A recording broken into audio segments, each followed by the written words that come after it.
Hello my dear students, आज हम पढ़ेंगे क्लास 7 के chapter 6 settlement transport and communication. Chapter बोल रहा है human beings survive in a variety of conditions on the earth from the icy condition and near the poles to very hot and humid condition near the equator. बोल रहा है ना कि human beings जो है वो सर्वाइव कर सकते हैं अलग अलग कंडीशंस में। जैसे हो गया आइसी कंडीशन जो सबसे ठंडा माना जाता है, ये आपको पोल्स के पास नॉर्थ पोल और साउथ पोल यहाँ पे पाया जाता है।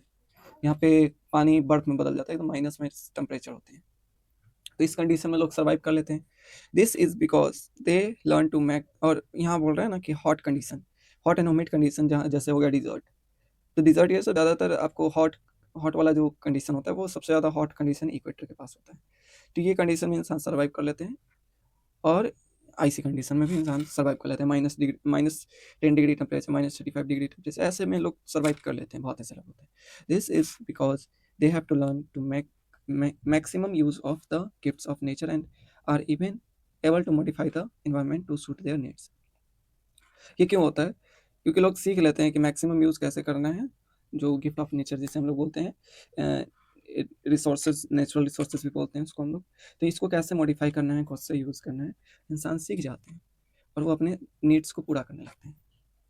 The ancestors of modern man who probably evolved in Africa sometimes between 1 lakh and 4 lakh years ago। बोल रहे हैं ना कि हमारे जो एंसेस्टर्स थे, पूर्वज जिसे बोलते हैं, तो वो ऑफ मॉडर्न मैन, अभी के जो लोग हैं उनके एंसेस्टर जो थे अभी के मैन के, तो वो ज़्यादातर अफ्रीका के time between 1 lakh year ago, 4 lakh year ago, 1 lakh से 4 लाख ईयर्स एगो, वेयर नोमाड्स, वो लोग नोमाड्स थे, मतलब घुमंतरू थे, एक्सोटिक थे, नहीं थे। They move from one place to another hunting animals and gathering foods from environment. वो लोग एक जगह से दूसरे जगह घूमते थे ताकि वो लोग इन जानवरों को मार सकें और अपने नीड्स को, मतलब फूड को पूरा कर सकें। ओवर द टाइम मैं learn new skills and that help him grow his on food, buildings, homes and babies, means of transport.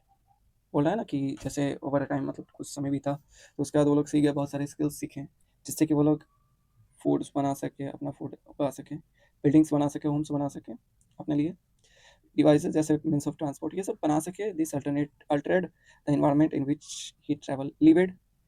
बोल रहा है ना कि वो लोग, यही उन्हें प्रेरणा किया जो जो अभी इन्वायरमेंट है, उस टाइम की इन्वायरमेंट थी। This अल्टरेड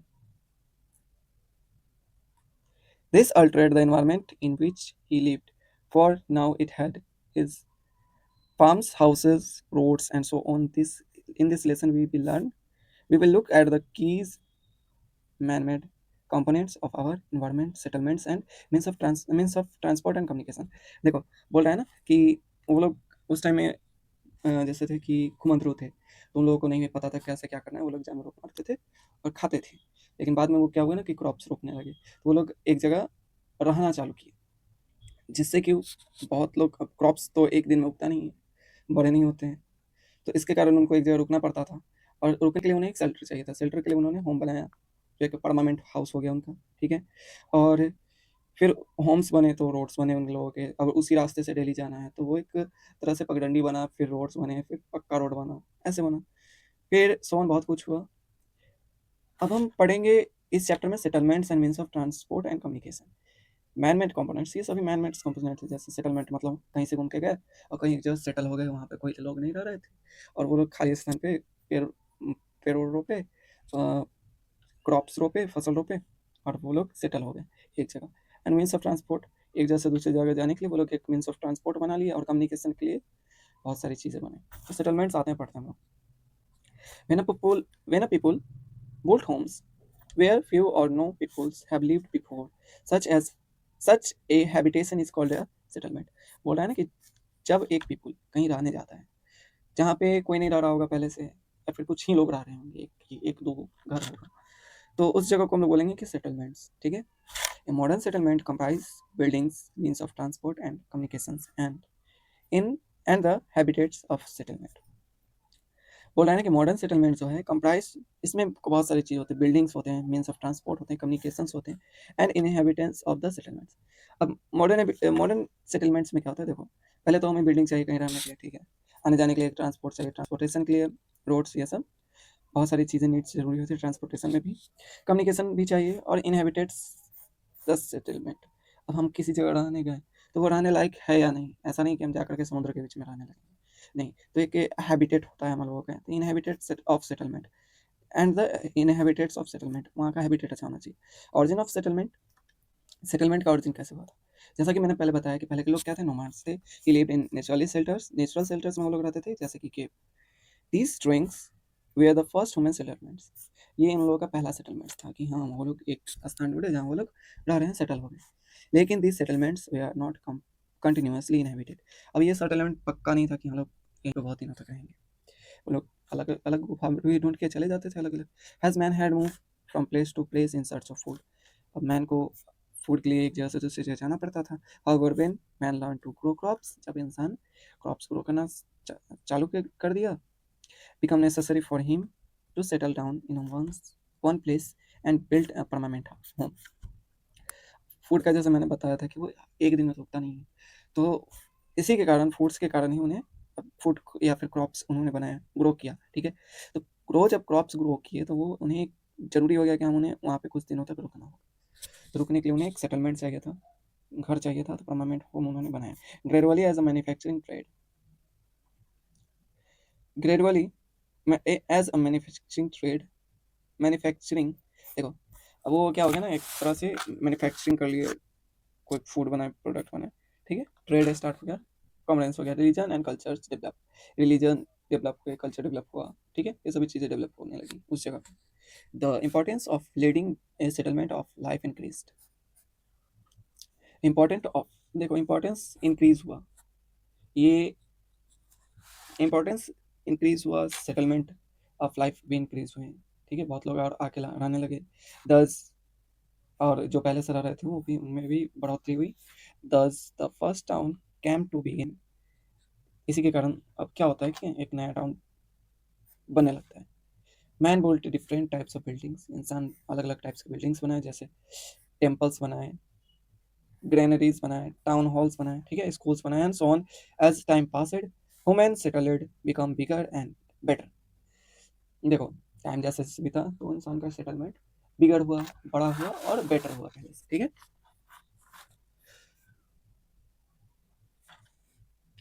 As time passed, humans settlement began bigger and better. Today we have towns and cities with multi-storied buildings, broad roads, broad roads, well-planned sewage system and various other facilities. देखो पहले के time में इतना सब चीज़ें नहीं थी, हमें पता है कि लोग केव्स में रह रहे थे, धीरे धीरे धीरे धीरे लोग सेटल हुए, और उन लोगों को पता चला कि हाँ क्या क्या हमें ज़रूरत है, तो नीड्स के हिसाब से डेवलपमेंट हुई। डेवलपमेंट में ज़्यादातर बहुत ऐसे बिल्डिंग्स बन गई, पहले होता था कि कैप्स में रहते थे, अब ऐसा हो गया कि मल्टी स्टोरेड बिल्डिंग हो गई। मल्टी स्टोरेड बिल्डिंग में कैसे आएगा, जैसे पक्का हाउस, पक्का हाउस में क्या होता है ना कि हम first floor, second floor, ground, ऐसे होता है, ग्राउंड फ्लोर से स्टार्ट होता है, ground floor, first floor, second floor, third floor, ऐसे करके हम लोग मल्टी स्टोरेड बिल्डिंग्स बना सकते हैं। रोड रोड्स पहले होते थे, पगडंडी होता था चलने के लिए, उससे पहले तो वो भी नहीं था। तो फिर अब रोड्स रोड्स आप लोग पढ़े होंगे, देखे होंगे कि 4 लेन होता है, 5 लेन होता है, 6 लेन होता है, 8 लेन होता है, तो रोड्स की चौड़ाई बढ़ने लगी, वेल प्लानड स्वेज सिस्टम हो गया, जो भी स्वेज सिस्टम होता है, पानी निकासी का सिस्टम बना, जो एक प्लांट था, एंड वेरियस अदर फैसिलिटीज, और बहुत सारा अदर फैसिलिटीज आने लगे। Sites of settlements, the place where buildings और settlements stand is known as its sites. देखो साइट्स ऑफ सेटलमेंट्स क्या होता है, एक प्लेस जहाँ पे बिल्डिंग्स और सेटलमेंट्स स्टैंड करता है, नोन एज इट्स साइट्स, जहाँ पे एक एरिया मान लो और वहाँ पे बहुत सारी बिल्डिंग्स हैं और कुछ लोग रह रहे हैं, ठीक है, कुछ लोग स्टैंड कर रहे हैं, सेटलमेंट्स पहले से है, तो उसको हम लोग बोलेंगे साइट्स, इट्स साइट्स, ठीक है, वो उसका एक साइड हो। Every settlements need a source of water, सभी सेटलमेंट्स में नीड चाहिए पानी का, बिना पानी के कोई रह नहीं सकता है। So the first cities like those Mesopotamia, Egypt and the Indus valley develop near the reverse, ये लोग डेवलप किए थे, जो इससे हम लोग पुराना कहते हैं, मेसोपोटामिया पुराना है, इजिप्ट भी पुराने हैं, इंडस वैली ये सब पुराने हैं, तो ये लोग रिवर के किनारे बसना स्टार्ट किए थे, सेटलमेंट स्टार्ट किए थे। Where the water as available in plenty, यहाँ का पानी, यहाँ पर पानी अवेलेबल था, सादा पानी, फिल्ट्रेड फिल्टर्ड फर्टाइल सॉइल थे, ठीक है, and modern climate encourage agriculture and various economical activities. देखो पानी है और फर्टाइल सॉइल है, ठीक है, और मॉडर्न क्लाइमेट है, तो जिसके कारण क्या हुआ, इंक्रेज एग्रीकल्चर इंक्रेज हुआ, वेरियस इकोनॉमिकल एक्टिविटीज़ में बहुत सारी और इकोनॉमिकल एक्टिविटीज़ हुई, जैसे कि मछली पकड़ना, ये सब बहुत सारी एक्टिविटीज़ होती हैं। Such condition are usually found in the plains, बहुत सारे कंडीशंस खोजे गए, ठीक है। Plains, most settlements are located in plains, बहुत सेटलमेंट ऐसे हैं जो प्लेन्स एरिया में भी है। The alluvial plains of India and China for example are crowded with settlements. देखो, सभी लोग तो नदी किनारे बसेंगे नहीं, कुछ लोग आ गए प्लेन्स में, और जैसे कि इंडिया और चाइना में बोल रहे हैं ना कि प्लेन्स में बहुत सारे लोग आकर के सेटल हो गए। अब प्लेन्स में क्यों आए, क्योंकि यहाँ का मिट्टी एलिवल है, ठीक है, एलिवल सॉइल बहुत ही उपजाऊ होता है। Plains are also have plains are also have a flat land. Plains कैसा होता है, तो चपटा एक भूमि होता है, ठीक है। This favours the development of means of transport and communication. ये फेवर किया, अब किसे फेवर कर रहा है, किसे साथ दे रहा है, तो डेवलपमेंट को साथ दिया, बढ़ावा दिया, ठीक है, और कम्युनिकेशन ट्रांसपोर्ट ये सबको ये बढ़ावा दिया, विच इनकरेज ट्रेड। अब ये सभी होंगे जहाँ, ठीक है, ये अब इसके फेवर में है। सेटलमेंट्स, डेवलपमेंट हुआ, सेटलमेंट्स हो गए लोग, तो अब धीरे धीरे डेवलप होगा। आप ही एक घर में रहते होगे, तो पहले आपके पास घर नहीं रहा होगा, फिर आपके पास पक्का हाउस बना होगा, फिर आपके पास फर्स्ट फ्लोर बना होगा, सेकंड फ्लोर है, ऐसे करके बना होगा। तो वैसे ही जहाँ लोग रहते हैं वहाँ पे डेवलपमेंट अपना करते रहते हैं अपने हिसाब से, धीरे धीरे डेवलपमेंट्स होते रहती हैं। तो डेवलपमेंट्स में मीन्स ऑफ ट्रांसपोर्ट में डेवलपमेंट्स हुए, कम्युनिकेशंस में डेवलपमेंट्स हुए, और जिसके कारण इनकरेज ट्रेड हुआ। अब ट्रेड्स में कैसे हुआ, मान लो बहुत सारे लोग कुछ बेचने आएंगे, कुछ लोग खरीदेंगे, किसी को कुछ पसंद आया।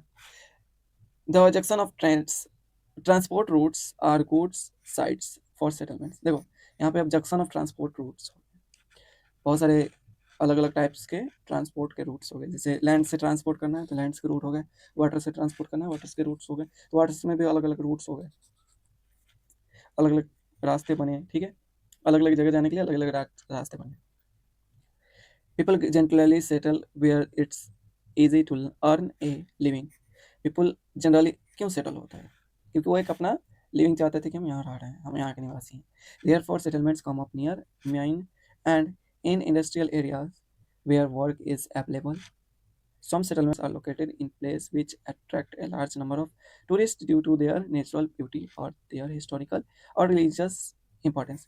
कुछ अब लोग क्यों कहीं जाते हैं, क्यों सेटल हो रहे हैं, अभी के ज़माने में लोग क्यों सेटल हो रहे हैं, तो ज़्यादातर लोग इंडस्ट्रियल एरिया में सेटल हो रहे हैं, क्योंकि वहाँ पे वर्क्स करने के लिए उनको इंडस्ट्रीज़ हैं, वहाँ पे वर्क करेंगे वो लोग, पैसा कमाएंगे।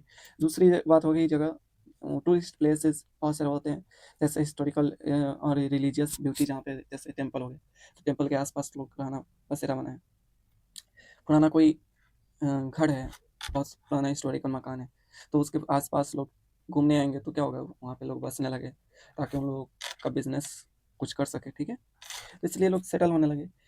This designs a house in a settlements and the materials of which are built often depend on the natural condition at the site. For example, in place where it rain and snow a lot, the houses may have slating roofs that allow the rain or snow to slide off. देखो बोल रहा है ना कि अब जिस जगह पे लोग सेटल कर रहे हैं, तो उस जगह का कंडीशन क्या है, तो उस कंडीशन के हिसाब से वो लोगों का घर का डिज़ाइन बनने लगा। जैसे डिज़ाइन घर के बनने लगे, जैसे कि आप देख पा रहे होगे, बोल रहे हैं ना कि जहाँ पे स्नो होता है, तो स्नो वाले एरिया में क्या हो गया, रूफ स्लेटिंग रूफ हो गया। स्लेटिंग रूफ देखो, a house with a slanting roof, slanting roof कैसा होता है, देखो ये एकदम स्लाइड कर सकते हो इस पर, अगर आप खड़े होगे स्लाइड करके नीचे चले जाओगे, ये हो गया स्लेटिंग रूफ। तो यहाँ पे स्नोफॉल होता है, तो यहाँ पे स्लेटिंग रूफ बनता है, ताकि बर्फ यहाँ टिक ना सके। In a place that get flooded often by the house may be built on a straight or raised platform। स्टेट्स के बनते हैं वहाँ पे जहाँ पे फ्लूड आता है, फ्लूडेड वेरी, जहाँ पे ज़्यादा बाढ़ आता है वहाँ पर के स्टेट्स स्टिल्ट्स पे बनते हैं। जैसे देखो, ये ऊंचाई पे देखो, ऊंचा खंबा लगा दिया और इस पर घर बना दिया ऊंचा, ठीक है, तो जैसे कि नीचे पानी बाढ़ आया, बाढ़ आएगा भी, तो क्या होगा कि लोग के घर में पानी नहीं जाएगा, ठीक है। In a warm places you may find many houses made of mud. These houses are cold in hot weather and warm in a cold weather। देखो, बोल रहा है ना कि जहाँ पे गर्मी ज़्यादा पड़ता है वहाँ पे क्या करते हैं लोग कि मड्स के घर बनाते हैं। मड्स के घर क्या होते हैं ना कि कोल्ड वेदर में हॉट होते हैं और हॉट वेदर में कोल्ड होते हैं बहुत ही, ठीक है। In a forest area wood is commonly used to hold houses and in a hilly or stony areas में houses are built of stone. देखो, फॉरेस्ट एरिया में